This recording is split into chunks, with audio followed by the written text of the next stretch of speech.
Hello everyone welcome to Sangeeta education.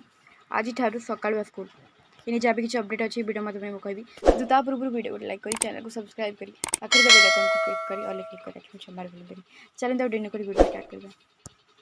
आज ठारू सकाळुआ school मार्च 19 राजस्व मंत्री सुरेश पूजारी गणमाध्यम को कहले एप्रिल 2 रु नवा शिक्षा वर्ष आरंभ होगा सह सकाळ स्कूल चलो एने निष्पत्ति होची मार्च 20। विद्यालय और गणशिक्षा मंत्री नित्यानंद गंड कहले आसंता काली ठारू अर्थात 21 तारिख ठारू सकाळ स्कूल हेबो अर्थात आज ठारू विभागीय सचिव सबु जिलापाल को यही मर्मरे पत्र लिखिले। एथिरे दर्शाइले तुरंत सकाळ स्कूल करा जिबा पई व्यवस्था कर खरा को नजर रखी समस्त सरकारी अनुदान प्राप्त और घरोई स्कूल रे प्रथम श्रेणी द्वादश श्रेणी सकाळ 6:30 ରୁ 10:30 पर्यंत चलो। सरकार दुईटी विभाग मध्य एमती समयर अभाव एवं चर्चार विषय होइछि। राजस्व मंत्री विवृत्ति देवार 24 घंटा न पूर्णु गणशिक्षा मंत्री और तांको विभाग स्पष्टीकरण देला परी सरकार रे समय अभाव धरा पड़ जाइछि।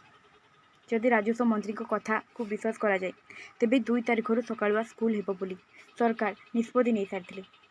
वर्तमान जहाँ भी किसी अपडेट था वीडियो मध्य मुझे आप समस्त को जानी बर्तमान आप समस्त वीडियो को बहु मात्रा शेयर कर दिखाँ।